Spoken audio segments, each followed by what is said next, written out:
body image, food, perfectionism, how we eat and what we eat, the conscious and unconscious choices we make around food impacts us mentally, emotionally, and physically. But what if we can make little changes in our mindsets and our habits that allow us to create a healthy relationship between ourselves and food? Today, we'll focus on this listener's real-life question. Since I was a kid and my dad teased me about being chubby, I've struggled with a poor body image and I have a terrible relationship with food. I've gone from starving myself to binging, and now I'm worried that my attitudes and behaviors are affecting my two young daughters. Do you have any tips? And with that question as the focus of today's episode, I'm Dr. Carla Marie Manley, and this is Imperfect Love. Welcome to Imperfect Love with Dr. Carla Marie Manley, psychologist, author, and relationship expert. I'm here to help unravel mysteries and misconceptions about love, relationships, and mental health issues, plus everything in between. Love is complicated, people are not perfect, and relationships surely can be tough. Together, we'll navigate this messy, imperfect space of real life.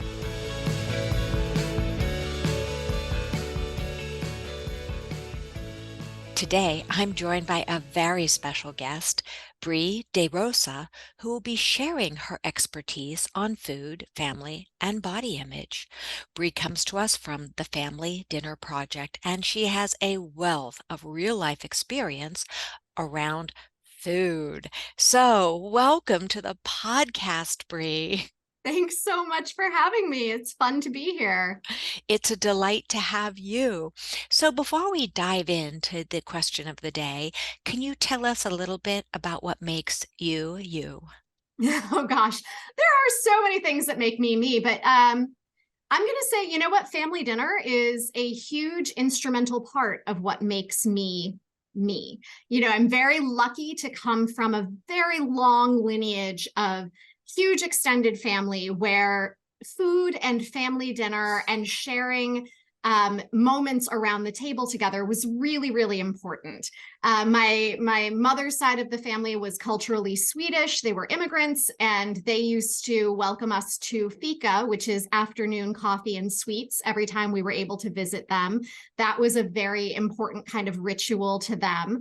My parents and my grandparents had family dinners every night, no exceptions. I grew up that way, and I was fortunate to marry into a family, a big Italian-American family that does family dinners and Sunday dinners. And, you know, my husband and I both come from just that tradition of being with the people who matter to you and taking that time to share food and fun and conversation. And so I think that's a huge part of who I am and why I work for the Family Dinner Project and what makes me me.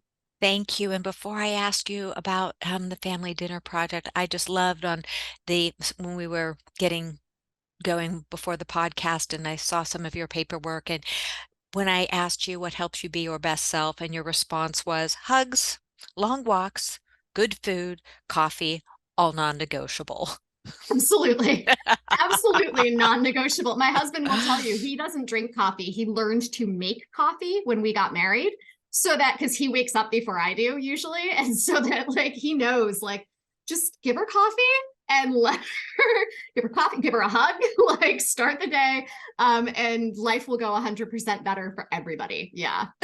Well, and I just love that you led with the smiley. Oh, sleep. I forgot sleep. Oh, and Sleep is there. Sleep, smiley face, hugs. So I just love that we're leading with hugs. So tell me, please, about the Family Dinner Project. Sure. So the Family Dinner Project is a nonprofit program of Massachusetts General Hospital Psychiatry Academy.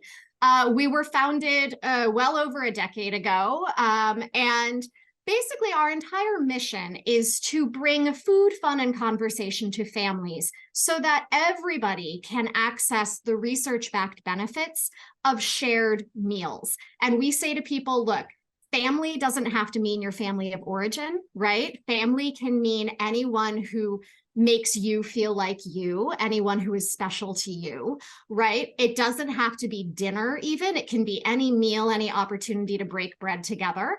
And it doesn't have to be perfect, but it's that opportunity to take some time intentionally out of your day to share those three ingredients: food, fun, and conversation about things that matter, so that your family knows that you matter as a unit and they matter to you. And that's really important for the social, emotional, academic, physical, everything, health of everyone in the family unit. So beautiful and so simple. And it's interesting as you were talking about your background, I'm half Italian, so food was a very big part of life, and around the dinner table, very big part of life. And sitting down in front of the TV with a meal, just wasn't going to happen. Maybe one night a week, snacks, in front of a half-hour TV show, but that was it. And in today's world, that's increasingly uncommon. Many people, and there's no judgment here, just, pointing it out. Many people, they're running to and fro, so they're eating in the car, they're driving through fast food restaurant, they're watching a series on TV while they're munching away at food. And often, even during dinner time, I'm sure we've all been out to eat and we've seen a family sitting down and everybody's on their device. Everybody's ignoring that opportunity, and maybe they just never were raised that way, but they're missing that opportunity for conversation, for connection, and that shared meal time, allowing the food to really digest and be nourishing. So what is, again, I know we're a little off topic for the listener's question, but I think this is an important piece just to set the stage for it. What would you offer to families who find themselves in that predicament? And again, in a non-judgmental way, I get that sometimes we are just exhausted and we want to collapse on the couch and throw some prepackaged pizza at everybody and just be done with it. I get that. What little shifts can we make to So create? yeah, sorry, didn't mean to cut you off. I think it's maybe a great segue into our topic for today, because as you point out, absolutely no judgment. And by the way, like, I've done it myself, right? Oh my gosh, we are just overloaded, exhausted. You know what? It's takeout and a movie tonight on the couch. Forget it, right? But I think the really important thing is not whether or not you have tech at dinner. The really important thing is, how is the tech impacting your dinner? So family dinner, and this is where we get into sort of heading towards our listener's question, family dinner is really about making the connection, right? And making the table feel safe and welcoming to everyone. So there are a lot of reasons why technology might show up at the table and might actually feel safer for some members of the family to bring a device to the table. Some people need that as a way of getting into the environment or making that shift. But what we can do is then use the TV show or the phones or the whatever to connect with the people who are here right now, instead of connecting with people who are far away. So for example, if you're texting a friend at the table, not the best use of your tech and your family dinner time. But if you're using your phones to have a selfie challenge together, you're using your phones to look up trivia questions to quiz each other, you're using your phones to show your parents, hey, my Instagram page has some really funny moments from today. I took snapshots with my friends. I'm going to share that with you, right? Now you're using technology in an affirming way that brings everybody into the environment and makes it safe and comfortable. And that's one of the key pieces that our question needs to kind of address, is how do you make the table safe and welcoming, right? And there are lots of ways to do that.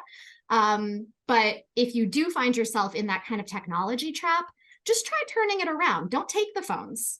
See if you can turn around the use of the phones before you start phasing them away. I really love that distinction. So you're saying, hey, tech device is fine as long as it's being used in a connective way, not a self-isolating way. Right. Is it enhancing our ability to be together? That's Mhm. great. If it's contributing to our family dinner environment, I'm all for it. If it's taking you away from our family dinner environment mentally, then it's not for right now. Beautifully put. I can't add a thing to that. It's so, so well said. So let's make a shift now from that because that is just so beautiful and holds itself. Let's take a look at the listener's question, and I see it has quite a few components to it. The one being shamed early on by the father. So now our the listener is letting us know it wasn't a safe childhood environment and it was likely emotionally abusive. And then we have the component now that shame and all of that pain, it's connected with food. And now it's coming out, and it sounds like it's been with her for a lifetime. And now she has two daughters, don't know their ages, but she's concerned that her mindset, her thoughts, her actions are affecting her daughters. And how can she, and I know you do a lot of work and have worked with body image issues, and I think it's a perfect opportunity to really look at all of those pieces. So dive in wherever you like. Yeah, you're so right. There you were reading that question and I was hearing the same things you were hearing. Like this is so rich with so many facets. And I want to be upfront and say, I like almost probably every woman of a certain generation had my own kind of messaging around body image and food, right? Coming from various sources, coming from the media, certainly, coming from my family, certainly, right? I think a lot of us have those stories of like a well-meaning parent, or maybe sometimes a not so well-meaning parent, but I'm not going to make that judgment call here, right?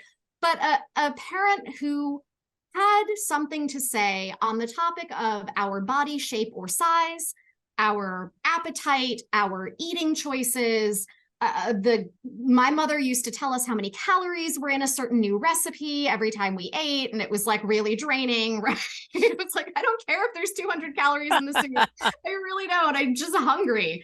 I think the point is we all, or many of us, have that kind of, we hear that and we go, yeah, right. There's Mhm. an emotional connection there because we have had that happen to us in some way, shape, or form. And it is a really hard pattern to break and a really hard thing to not pass on to your own kids at the table, because it's, if that's what you were raised with, you find those things coming out of your mouth without thinking about it, right? Unless you've done Mm. a lot of work. So I'm so admiring of this question because it's somebody who's recognizing that pattern. It sounds like maybe pretty early in her parenting journey, and that's great because it means you can break that.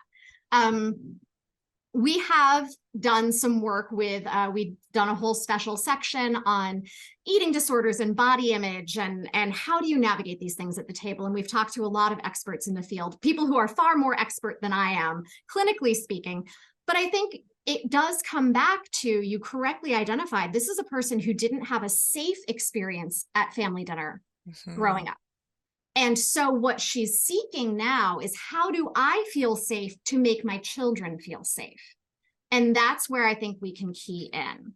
I think the biggest thing is we have to make the mental shift that family dinner is not about food. It's just not. Food is the thing that like sets the stage, brings you to the table, but the actual experience of family dinner is not about food. So if it's, scrambled eggs and toast because like it's a crazy night and that's what you've got, great. It doesn't matter, right? If it's takeout pizza but you're all really connected, just great. Doesn't matter. It's not about what you're eating. It's not about what anybody is or isn't eating. It's not about how much you're eating. None of that belongs at the table. And I just pause for a moment, Bri, because I would like to ask you a question on behalf of me and our listeners. When we're talking dinner, we can extrapolate from that to be talking about lunch, brunch, breakfast, snacks, right? Any meal. That Yeah. it's any meal, and it can be a half-hour meal or a 20-minute meal or a 2-hour meal, but Mhm. whatever that meal is, it is about not the food on the table, but the quality, I'm hearing you say, the quality and the connection, and dare I say, the energy of love at the meal. Yeah, absolutely. And by the way, we should name right there that that energy of love is not, that's mutable, right? There are days where you might want to bring the best energy of love to the family dinner table, and none of us are perfect. None of our families are perfect. And, you're going to have that thing that goes haywire. You're going to have that night where everybody's grumpy and it's all wrong, right? But the thing is, it's never one meal, it's never one opportunity that defines the whole experience.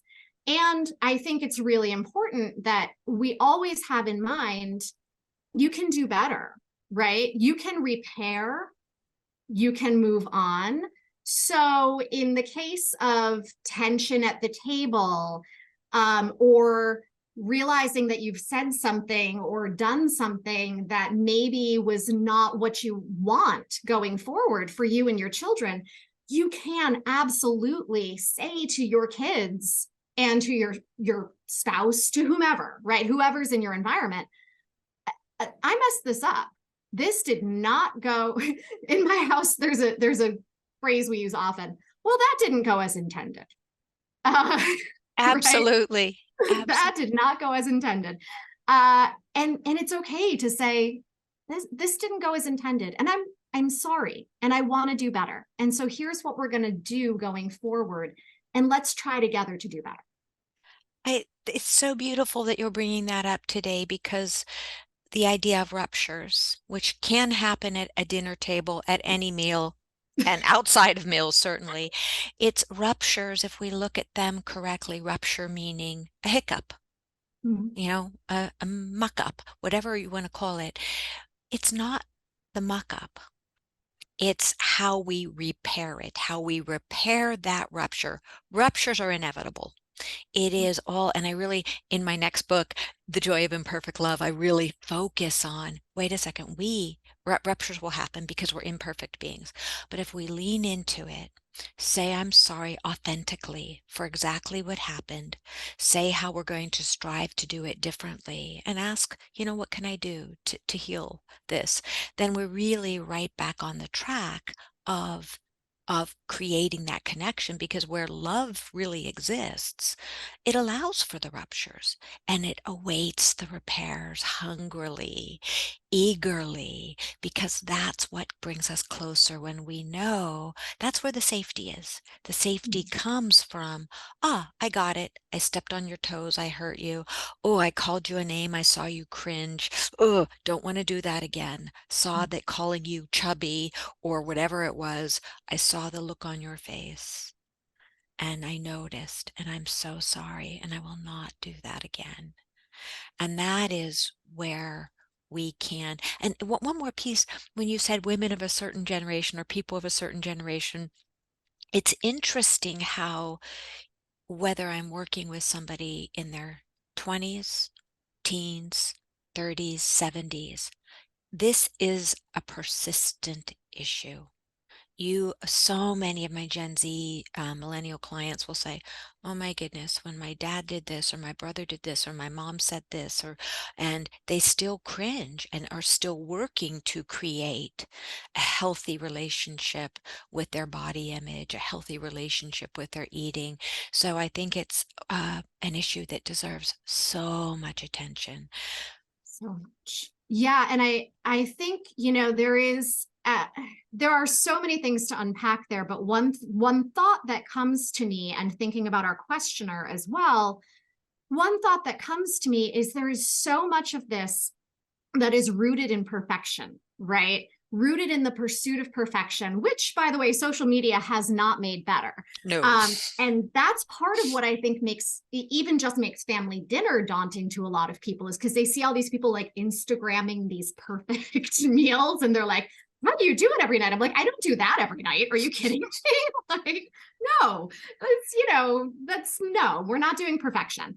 But there's the body image thing is rooted in so many things. It's rooted in privilege. It's rooted in white supremacy. It's rooted in all kinds of cultural biases. We could go on and on, but it's rooted also in this search for perfectionism.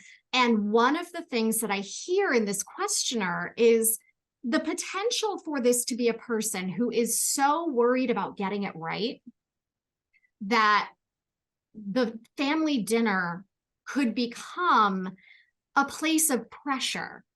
And we don't ever want that to be the case. So this is somebody who might be so worried about saying or doing the right thing that now everything feels stiff and stilted, and might be so worried about, and a listener, if you're out there hearing me respond to your question, I'm just making guesses, right? I'm not casting, right?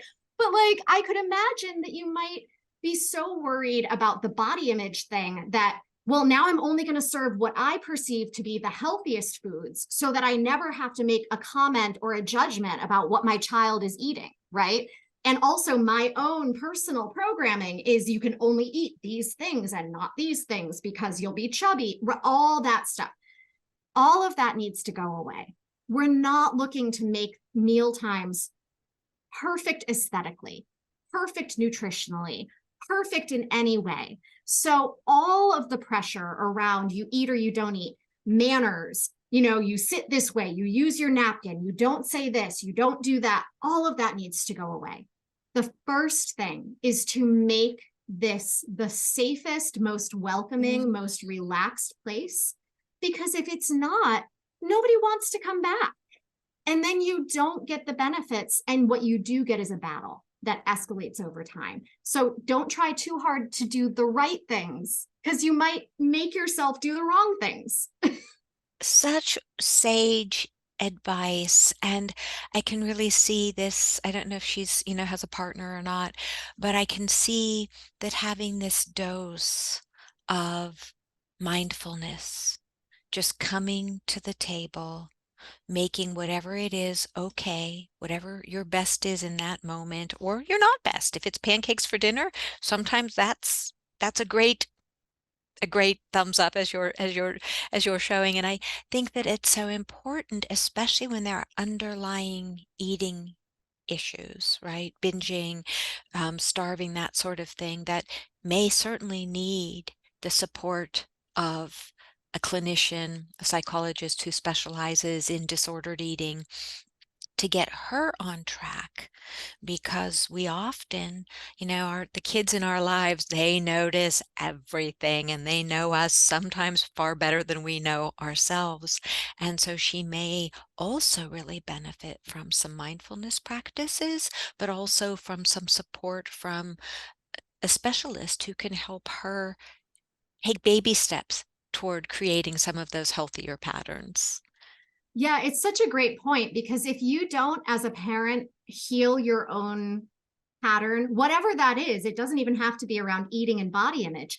Some of us have patterns around communication that were learned, that need to be unlearned, right? Some of us have trauma responses when we come to a dinner table, and that needs to be broken apart.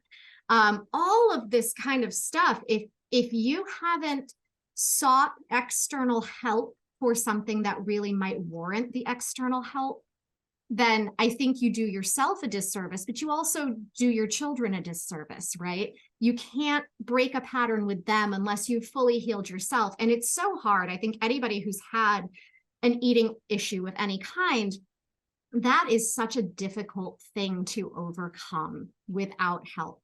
That is an absolutely critical thing to get right, because you have one body.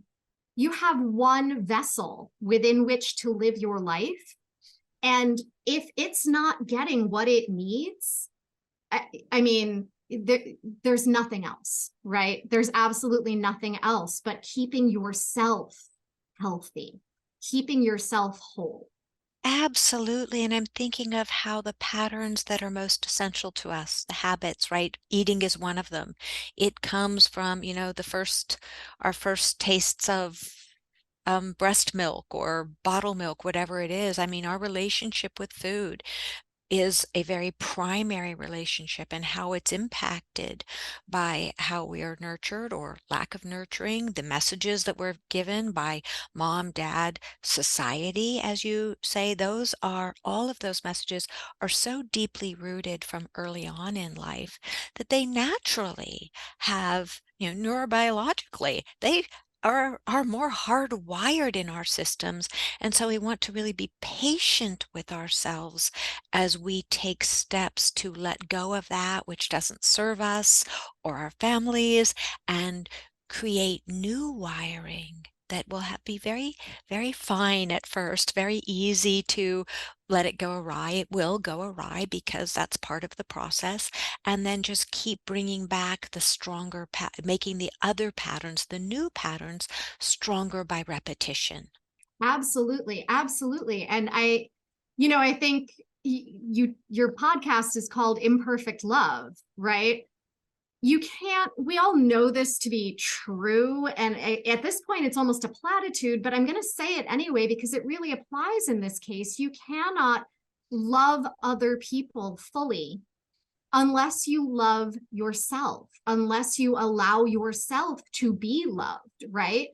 And I think for many people, not just women, but I think women in particular often culturally struggle with this. That relationship to your body and loving yourself, loving your body, nourishing yourself, nourishing your body, and feeling okay about, how many of us have been like, oh, I shouldn't eat that second piece of bread.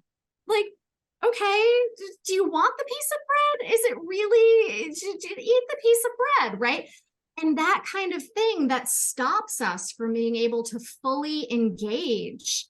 If you're spending your time thinking about that second piece of bread and whether or not you should have it, and like calculating your, I don't know, just, extrapolating here, but like calculating your calories for the day. I think a lot of us have had that kind of wiring, right? Like if you're Hmm. thinking about that, can you really be thinking about connecting with the people you love? Are you really giving them your full attention? And if you're then worrying about, oh, well, now I got to track what they're eating. Oh, is she eating too little? Is he eating too much? Are they what that's not a platform for love, right? And it's not good for connection. Absolutely, because the energy is focused on monitoring rather than the energy that and again, it's hard to cultivate these new patterns, but if that piece of bread is calling to you, it's because we are programmed as children, don't eat that extra piece of bread or don't have that butter, especially if you're on, a more chubby side, a more curvaceous, side, and a parent is criticizing you, then that becomes the no, that becomes the forbidden. And you don't learn to pay attention to your hunger. And for so many people, they're raised as I was, eat all the food on your plate. Whether you're hungry or not, eat all the food on your plate. I remember, I think I knew I was going to be a vegetarian very early on in life, but they would feed me liver, and I would feed it to the dog under the table until our Chihuahua was very, very, very fat, because I think it was getting food from 10 different plates or 12, because, well, no, the parents weren't feeding. But anyway, you get what I mean, that we were taught not to pay attention to if our bodies were hungry or not, but we were told to eat because there were children starving in various parts of the world. And I get that, but I think it is a simple shift that we can offer to this listener, that maybe one key tip is to slow down. And if she wants to reach for that extra piece of bread or that extra whatever it is and show her children, it's like, is my body hungry? Is my physical body hungry, or is my heart hungry for some nurturing, or is my heart hungry for a sweet rather than my body being hungry for that extra whatever it is? And I would say, to also be okay with your children just eating the bread. I think that's another thing is we start to worry. Children have, yeah, their own ingrained food preferences, eating habits, and they're born, most children, and I'm setting aside here, I want to make very clear, I'm setting aside here children who are neurodivergent, children who have feeding issues. That's a whole other, and maybe we'll do an episode about that sometime. We have a whole Yes. thing, right? But setting that aside, typically developing children have the ability to follow their innate hunger and fullness cues. They're born that way. We kind of mess that up, right? Like we have a really culturally, eat everything on your plate, or like, oh, are you sure you need that second helping? Both are equally bad in terms of what they do to our ability to sense our own bodies, be in our own bodies, deal with our own hunger and fullness cues. And one of the things that happens is little kids, especially, but kids of any age, at various points in time, some kids just, it's the universal, I made a whole Thanksgiving dinner and all you ate was one roll. Yeah, sometimes kids just eat the bread. Sometimes they just eat the chicken nugs. Sometimes they only want yogurt. And you know what? For this parent in particular, that has to be okay. It has to be okay that you made chicken and broccoli and rice and your 4-year-old only ate the rice. That is fine. And if the 4-year-old eats the rice and wants more rice, you know what? Your job as somebody who's trying not to program diet culture, body image issues, etc., is to go, if you're still hungry, yes, honey, you can have more rice. Don't pressure about the chicken. Don't pressure about the broccoli, because at some point in time, across a whole month's worth of meals, that kid is eventually going to eat the chicken or the broccoli. Okay. It's not about your job. If you have to deprogram all of this from yourself, from your children, don't listen to the voice that says, I have to monitor, I have to control, I have to say what and how much. None of that is helpful to an eating environment. Your kid, your typically developing kid, will eventually sort out their own relationship with food. All you have to do is provide it. That's really it. Absolutely. And I remember an older study, where kids were given the opportunity to choose from two tables. And one table was laden with sweet and the other one with healthy foods. And at first they were all going for the sweets. And then by the end of the study, it was a couple of days long, I think, they were ignoring the sweet table because they got the forbidden stuff out of the way and they naturally wanted the good stuff. And I think it's fortunate yet unfortunate that when we're raised, we are taught that this is what the plate of food needs to look like. It has this much protein, this much green, this much whatever in this space, this much carbs, and these many carbs. And then we are told if we don't eat that at that meal, we are bad or wrong. And the body doesn't work that way. As you said, the body is looking to get its needs across a day or series of days. And if we're paying attention to what the body wants, there are days, like you said, where it will want some extra carbs. There are some days where it will want only protein. There are days that it will want 3 apples and a piece of cheese, if we listen to the body. Right. And what your child is learning, if you are making this an environment where it's okay to just eat the rice tonight and nobody's going to say anything to you about it, right? And nobody's also, by the way, going to then withhold dessert after, right? Like, oh, you only ate rice, you didn't eat chicken. Well, your brother ate all of his, so he gets and you don't. Don't ever do that. We are all, I think so many of us are programmed that don't do that. Okay. It's neutral. Food is morally neutral. And any insinuation of this is good, this is bad, this is right, this is wrong, is only going to make the family mealtime feel less safe. What your child learns, if you let it be, yeah, you can have rice tonight and you can still eat the ice cream, is that they are safe to listen to their body and they are safe with you. And that's what you need to foster. It's absolutely critical that you do that. And most of us have messed that up at one point or another. I think also, Carla, I want to go back to, you said the word monitoring. And I think that is, for me, that's like a key word, because across family meals, across different ages, the feeling of the table being a place where we're being monitored is a huge, huge issue. You know, body image and eating aside, even just the idea that, you know, if you have older kids, particularly if you have teenagers like I do, a lot of times we use family dinner as that moment to like check in about all the things, right? And so instead of actually having a conversation about the day, it becomes like an interrogation about the day. Mm-hmm. And they suddenly feel like you're monitoring their every move, right? You're monitoring how did they do on the science test? Did they do their homework? How much homework do they have? When are they going to get that done? Did they put in that application? Have they? And that also doesn't lead to connection. That leads to frustration and shutdown because why am I on the hot seat, right? Yes. And so anytime you're at the dinner table, I think the idea of being in your head, asking yourself, am I monitoring right now? Am I monitoring food? Am I monitoring manners? And that doesn't mean it's not a free for all, right? Some things are absolutely not acceptable. And of course, you're going to intervene. If your child is putting spaghetti on the dog, you know, you're going to go like, nope, okay, Let's let's not find do that. another way. Let's find another way to get your needs met right now. But ultimately speaking, if what you're really doing is trying to control something or feel in control of something at the table, you're probably in a monitoring state, and that's not going to help anything.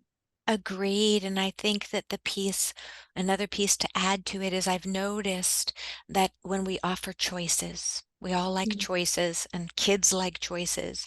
And so if you're concerned that your kids aren't getting enough vegetables, instead of offering just broccoli, sometimes it's about offering corn and broccoli and green beans and seeing which one they pick.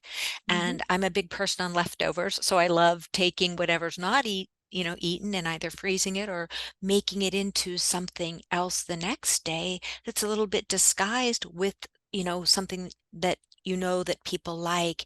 And I think we can use it also as a way to be more creative sometimes, use our creative energy to make dinner, make any meal look a little prettier. It doesn't have to be perfect. It's not about perfect. It's about colors. It's about putting it in pretty dishes, an old dish that's pretty. It doesn't matter, but making that atmosphere very connective, very appealing, not just with the food, but as you were saying, with our energy, making sure that we don't use that as the time to do the quizzing. In fact, as you were reciting that litany of questions, my heart was going, like, oh my God, hot seat. And we know we don't digest as well. We don't even realize we're full if we are, and we may lose our appetite altogether or get extra hungry if we feel like we are on some sort of hot seat. So I'm so glad you brought that piece forward about making it a time of almost leisure, comfort, where again, going back to the part of safety. So taking safety, and let's pivot because I could keep going for ages, and it's time to, start wrapping to a close and focusing just a little bit more on the body image.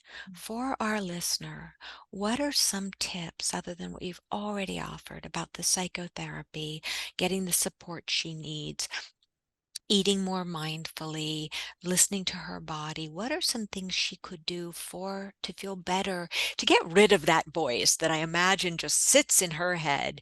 You are chubby. You will never be thin enough. You will never be perfect enough. Chubbiness is not okay. When in fact, having some curve on your body can be absolutely more than okay. It can just be your body type. Yeah, I mean, I don't know if I even have the right answers for that. I mean, I think all of us struggle to a certain extent with that, even if we know the right things to say and do, right? But I think it's some things that can be really helpful. So, first of all, I mentioned before, social media is not real helpful in terms of perfectionism, but it can be really helpful in terms of curating a world of diverse images. So, one thing that you can do for yourself is to be looking for body positive influencers of all shapes, ages, genders, ethnicities, races, sizes, all the things. Look for people who look really different from each other and Mm-hmm. people who bring forward images of people who look really different from each other. And I think that if you are looking at that kind of thing much more frequently and much more positively than the sort of like thin Caucasian ideal that is really kind of pushed forward as one way to be, right? The right way to The be. right way to be, yes. I think if you're looking constantly at a feed that is curated with a lot of diversity, you start to automatically, your brain starts to ease Yes. up around what is normal, what is healthy, what is right. So that's kind of one thing that you can do for yourself. Another thing you can do for yourself is, I don't know if it's just me, I'll just be really vulnerable, right? There's a certain body part of mine that I don't like, that I have always not liked. And it's, probably not coincidentally, the part of my body that most people, when I was growing up, unhelpfully focused on, if you could just do something about that, you'd look really pretty, right? Like all of that kind of, oh, yeah, yeah. Oh, Yeah, oh, yeah. I think we've all had we've somebody who all did had that, that, yeah. right? And it just occurred to me the other day, thinking about all of these things, gosh, I have spent a lifetime worrying about that and being uncomfortable with that and wanting to change that. And this is literally something that my body has been this way since I was a toddler, at least. I mean, I can look back at the photos. That was my body. Why, in God's name, would I try to spend the rest of my life changing something that has been a part of me all this time and I'm still alive, healthy, happy, got a family, got a career, things are going okay. What am I putting my energy towards? Mm-hmm. I mean, really. So I don't know if that's helpful to our listener at all, but it was helpful to me to have that sudden epiphany of like, your body is your body is your body is your body. It's carried you this far. You might as well try whatever you can do to respect it and thank it for that. And then, Absolutely. right? And And then the it, last thing I would say to this listener, and then I'm going to let you, I promise, is look at your children. If they grow up thinking that there's something wrong with looking like you, well, gosh, they're probably going to look like you. They're your kids, right? mm-hmm. Wow. Is there any that would you really want somebody to speak to them the way that you speak to yourself?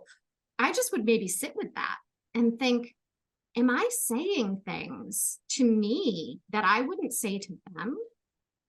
Gee, maybe I need to talk to myself the way I speak to them or the way I want to speak to them in an ideal world. I love that tip. It is one that I actually often use with clients. I'll say, think of talking to your child, even if you don't have a child, your imaginary child. Think of how you'd talk to them and talk to yourself that way. Talk to your younger self that way. Your younger self who might have been a little on the round side and say, oh my God, aren't you beautiful? Aren't you perfect? Aren't you amazing? And when we grow up with that, even though, as you spoke earlier about love and loving yourself, we may never love ourselves perfectly, but we can always work on loving ourselves just a little bit more each day, accepting ourselves just a little more each day. Those parts of us that might be a little imperfect. Certainly are going to be a little imperfect because we're human, and allowing ourselves to give those parts extra loving care, the way that we would if we really loved a child and were telling them, but you are perfect. And so watching that, we can continue to evolve as loving ourselves and continue to love other people more, because the more we are able to love ourselves imperfectly, the more we can love other people in a really heartfelt, accepting way. Yeah, absolutely. Absolutely. And I just want to close by bringing it back to the dinner table.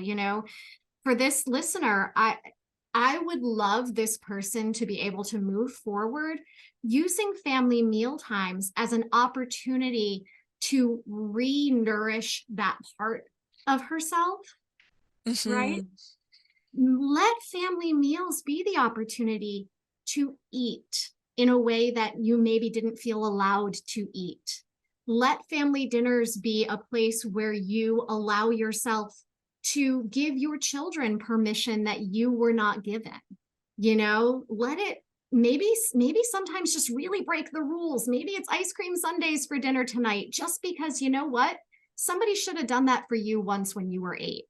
And now you're going to do it for your kids. Let it be the place where you heal the wrongs that were done to you so that you can pass on a new and different legacy at family dinner and make it feel like what you wish you could have had. Absolutely gorgeous. Absolutely perfectly said. Let it be a place where you heal the wrongs that were done to you and carry it forward in a different way. What a gift, what a blessing, Bri. Thank you so much. Where can our listeners find you? Yes, so you can find us at thefamilydinnerproject.org.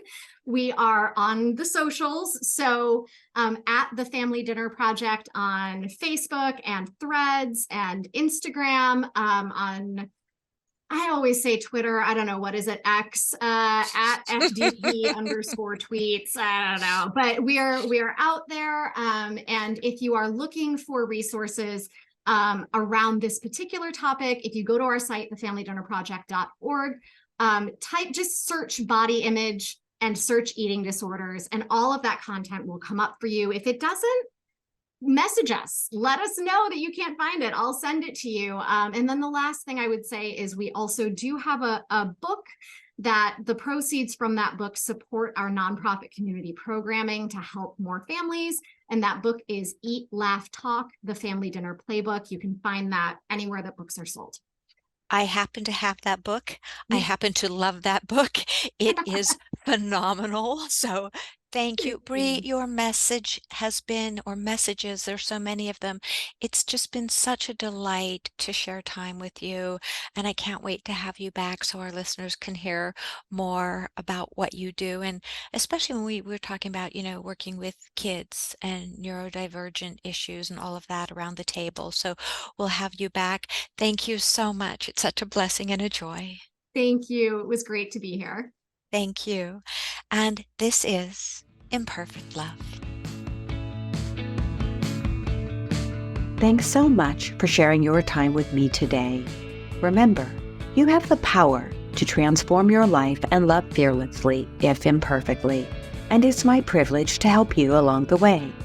You can find more life-changing content, including my books and other podcast episodes, at drcarlamanley.com.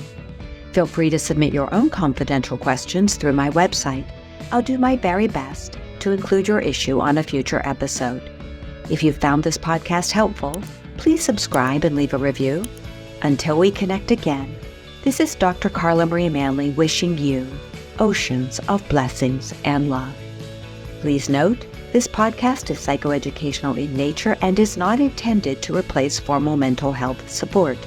Please contact your healthcare provider or emergency hotline if you need psychiatric care. And as always, please take good care of your amazing, wonderful self.